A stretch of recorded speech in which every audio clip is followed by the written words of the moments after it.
Hello students, welcome to my channel. This is Roshan sir Max. चलिए my dear students, एक नए video की शुरुआत हम करते हैं। जैसे आप सभी जानते हैं, संडे एक मोटिवेशनल वीडियो आपके लिए मैं अपलोड करता हूं। उसी तरह इस संडे भी एक मोटिवेशनल वीडियो आप सभी के लिए। जितना मुझसे बन पाता है उतना ही मैं मोटिवेट करने की कोशिश करता हूं, ज़्यादा फोर्सफुली नहीं, मोहब्बत से समझाने की कोशिश करता हूं। चलिए वीडियो को स्टार्ट करते हैं। इस वीडियो को शुरू करने से पहले आप सभी से निवेदन है कि अभी तक इस चैनल को आपने सब्सक्राइब नहीं किया तो इस चैनल को सब्सक्राइब कर ले, वीडियो को लाइक और शेयर भी कर दे। साथ ही बेल आइकन को भी प्रेस कीजिए ताकि एजुकेशन से रिलेटेड हर वीडियो तुरंत आप तक मिलता रहे। माय डियर स्टूडेंट, कन्फ्यूजन कैसे दूर करें। देखिए, कन्फ्यूज्ड होना सभी की आदत है, सभी की फितरत में रहता है। कभी कभी अच्छे अच्छे इंटेलिजेंट स्टूडेंट भी, इंटेलिजेंट लोग भी कंफ्यूज्ड हो जाते हैं। लेकिन डिफरेंट टाइप्स ऑफ कंफ्यूजन होता है। जैसा अभी आप स्टूडेंट हो, आपके भी बहुत ज़्यादा कंफ्यूजन होता होगा। फॉर एग्जांपल, एक मैथमेटिक्स का क्वेश्चन अगर आप सॉल्व करने बैठे हैं, बहुत सारे कंफ्यूजन होते हैं कि मल्टीप्लिकेशन कैसे हुआ, कैंसलेशन कैसे हुआ, और ये किस तरह सॉल्व करें। बहुत सारे, जब आप एक क्वेश्चन को अथेंटिक देखेंगे, फिर सॉल्व करने जब बैठेंगे तो फिर और एक कंफ्यूजन। तो इस कंफ्यूजन को किस तरह हम दूर कर सकते हैं, इसके लिए कोई उपाय है या कोई आइडिया है, उसके लिए मैं थोड़ा सा आपको समझाऊंगा। देखिए, सबसे पहले कंफ्यूजन दूर करना है तो आपको सेल्फ कॉन्फिडेंस बहुत ज़रूरी है। जब तक आपको अपने आप पर कॉन्फिडेंस नहीं आएगा, तब तक के लिए आप अपने कंफ्यूजन को दूर नहीं कर सकते।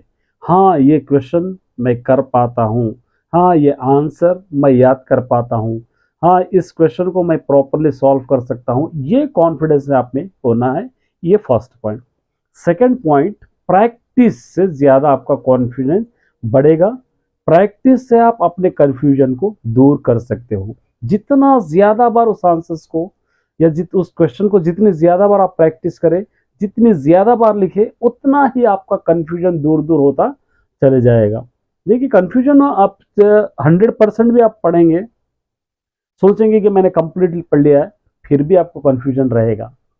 सबसे पहला कन्फ्यूजन कि मैंने इतने क्वेश्चंस पढ़ा हूँ, ये क्वेश्चंस में से एग्जाम में आएंगे या नहीं आएंगे। इतने क्वेश्चंस मैंने प्रैक्टिस किया है, ये प्रैक्टिस किए हुए क्वेश्चंस एग्जाम में आएंगे या नहीं आएंगे। मैं जितना पढ़ा है वो पढ़े से उसमें से कितने क्वेश्चंस आएंगे। इस तरीके के बहुत सारे डाउट रहते हैं, इसी में आप कंफ्यूजन का शिकार हो जाते हैं। तो माय डियर स्टूडेंट्स, इस कंफ्यूजन को दूर करने के लिए कॉन्फिडेंस रखना बहुत ज़रूरी है। किस तरीके का कॉन्फिडेंस? हाँ, ये क्वेश्चंस मैंने पढ़ लिया है, इस टाइप के क्वेश्चंस को से भी आने दो, कैसे भी आने दो, उस क्वेश्चंस को मैं लिखने के लिए रेडी हूँ। चाहे मुझसे जैसा भी बन पाता है, एग्जैक्टली सही ना, एग्जैक्टली नहीं तो नहीं सही, लेकिन मैं उसके करीब 90% तो मैं काम रियली 90% उस आंसर्स के करीब लिखने की कोशिश करूंगा। ये कॉन्फिडेंस अगर आप में जागरूक होता है, ये कॉन्फिडेंस अगर रहता है, तो कंफ्यूजन आपका बहुत दूर हो जाएगा। तीसरा पॉइंट, सब्जेक्ट कंफ्यूजन। मैथमेटिक्स पढ़ूं, फिजिक्स पढ़ूं, बायोलॉजी पढ़ूं, सोशल पढ़ूं, इंग्लिश पढ़ूं, कल मुझे फलां टेस्ट है लेकिन होमवर्क दूसरे सब्जेक्ट का है, कल मेरा एग्जाम कुछ और है, आज कुछ और पढ़ने के लिए टीचर दिए हैं। 6 सब पीरियड्स में 6 टाइप के टीचर्स होते हैं, 6 टाइप के टीचर्स ने मुझको 6 टाइप के आंसर्स दिए, कौन सा आंसर मैं याद करूं? ये एक बहुत बिगेस्ट कन्फ्यूजन है। एवरी स्टूडेंट्स को एक कन्फ्यूज रहता है कि मैं मैथमेटिक्स करूं तो फिजिक्स छूट जाएगा, तेलुगु पढ़ूं तो बायोलॉजी छूट जाएगा, वो टीचर मुझको पनिश करेंगे, अगर मैं नहीं पढ़ूंगा तो ये टीचर मुझको पनिश करेंगे। इस तरीके का डाउट और इस तरीके का कंफ्यूजन आप में होता है। इसके लिए क्या करना है आपको? इसके लिए डिवाइड कर लेना है। जो सब्जेक्ट आपको 100% या 50% आते हैं, या आप सोचते हैं कि आप में कॉन्फिडेंस है कि ये क्वेश्चन मैं याद कर सकता हूँ, इस सब्जेक्ट को मुझको ज़्यादा दिक्कत नहीं होगी, इस सब्जेक्ट में मुझको अच्छे से समझ में आया है, तो उस सब्जेक्ट को थोड़ा कम समय देकर, जो टफेस्ट सब्जेक्ट है उसको थोड़ा ज़्यादा टाइम देकर अपने कन्फ्यूजन को दूर कर सकते हो। हाँ, मुझको मैथमेटिक्स है, स्कोरिंग सब्जेक्ट है, मुझको करना ही है। एवरी डे आपको मैथमेटिक्स करना है, सिर्फ याद रहे सो वक्त ही नहीं, एवरीडे आधा घंटा 1 घंटा मैथमेटिक्स, क्योंकि प्रैक्टिस क्वेश्चंस बहुत ज़्यादा होते हैं मैथमेटिक्स में, माइंड गेम होता है।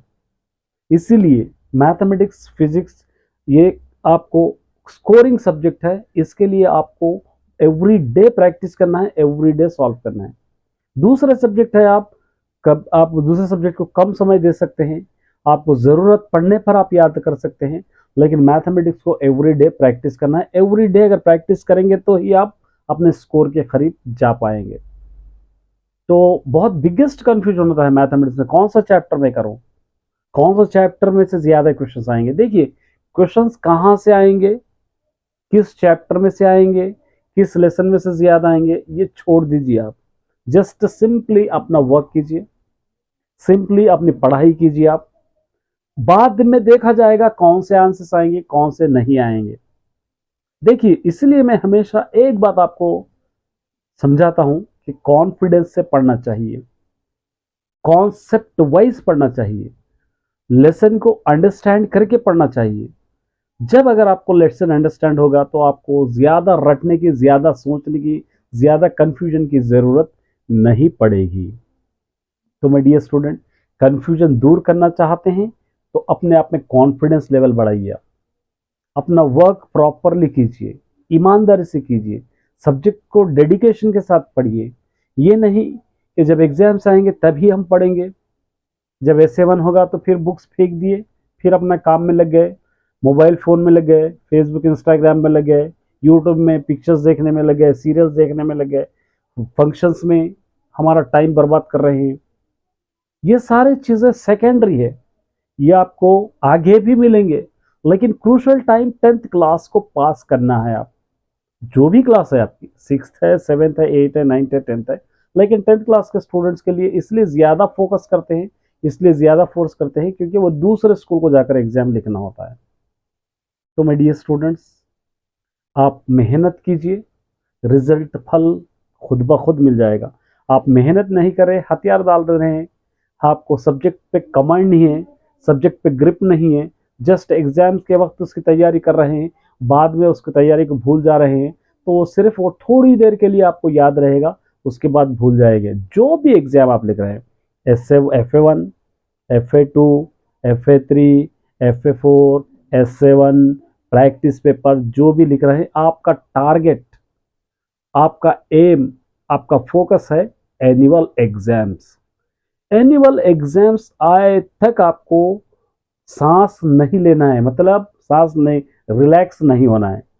सांस नहीं लेना है मतलब आप गलत मीनिंग निकालेंगे, मतलब रिलैक्स नहीं होना है, पढ़ना है, रिवीजन को बार बार दोहराना है, याद किए हुए आंसर्स को बार बार रिवीजन करना है। इन चीज़ों से आपका कन्फ्यूजन दूर हो जाएगा, आप में एक कमांड आएगा, आप में एक पकड़ आएगी, एक ग्रिप आएगी, एक आइडिया मिल जाएगा। और ज़्यादा से ज़्यादा आपको मॉडल पेपर्स प्रैक्टिस करने की भी ज़रूरत है। उसके लिए मैं तैयार हूँ, मैं आपको मॉडल पेपर्स प्रैक्टिस कराऊंगा, टेंशन मत लीजिए, अभी टाइम है, जिस दिसंबर के बाद हम वही करने वाले हैं, लेकिन अभी तो आपको पढ़ना बहुत ज़रूरी है। तो ये कुछ कन्फ्यूजन्स थे आपको बतलाना। इसी तरीके के अगर कुछ और कन्फ्यूजन्स हैं तो मुझे कमेंट करके बतलाइए, और मैं जानता हूँ मेरे से बहुत सारे मिस हो गए होंगे, क्योंकि सारे मुझको याद जितना रहता है उतना ही आपको समझाने की कोशिश करता हूँ। बहुत सारे हैं, हर एक का स्टूडेंट का मेथडोलॉजी अलग है, हर स्टूडेंट की फितरत अलग होती है। कुछ स्टूडेंट किसी में कंफ्यूज होते हैं, कुछ स्टूडेंट किसी में कंफ्यूज होते हैं, कुछ स्टूडेंट किसी में कंफ्यूज होते हैं। तो अलग अलग तरीके से रहते हैं, सभी स्टूडेंट्स का माइंड सेटअप भी अलग अलग होता है। इसलिए मैं मेरे माइंड सेटअप से आपको समझाने की कोशिश कर रहा हूँ। मैं चाहता हूँ कि मेरे स्टूडेंट्स कन्फ्यूजन का शिकार बिल्कुल ना हो, स्ट्रेट फॉरवर्ड रहे, जितना याद किया है उस पर ट्रस्टेबल रहे, जितना याद किए हैं उसको एनुअल तक याद रखने की कैपेसिटी वो लोग पैदा करें। ये चीज़ें मैं चाहता हूँ कि मेरे स्टूडेंट से बस इतना ही चाहता हूँ। मैं हमेशा इसलिए कहता हूँ कि आपको मुझ में, मैंने आपको अपने, मुझको अपने में आपको देखता हूँ, मैं आप सभी में मुझको मैं देखता हूँ। अगर आप अच्छा पढ़ेंगे तो मैं समझूंगा मैंने अच्छा पढ़ा है, अगर आप अच्छे एग्जाम्स लिख के पास हुए हैं तो मैं समझूंगा मैंने पास हुए हैं। तो इसलिए मेरे डियर स्टूडेंट्स, आपकी प्रमोशन, आपके गुड मार्क्स, आपका एम, आपका टारगेट, आपका GPA सब मेरा भी रहेगा। मैं देखकर इंस्पायर हो जाऊंगा, मैं देखकर खुश होऊंगा कि मेरे स्टूडेंट्स जस्ट मुझको यूट्यूब पर फॉलो करके इतने अच्छे मार्क्स लाए हैं। ये लोग क्या एक फ्यूचर डिस सेट होगा, वो लोग अपने फ्यूचर में कुछ कर दिखाएंगे। तो ये था कुछ बातें माय डियर स्टूडेंट।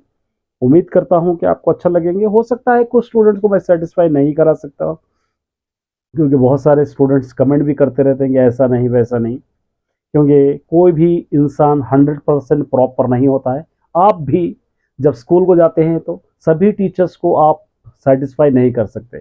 कुछ कुछ टीचर्स आपके फेवरेट होते हैं, या आप कुछ टीचर्स के फेवरेट स्टूडेंट होते हैं, तो वो टीचर शायद आपसे सेटिस्फाई हो गए, लेकिन सभी को नहीं। उसी तरह मैं भी हूँ, सारे स्टूडेंट को सेटिस्फाई नहीं कर सकता। जितना मुझसे बन पाता है, जितनी मेरी नॉलेज है, उतनी आपको मैं देने की कोशिश करता हूँ। बस माय डियर स्टूडेंट, इतना ही।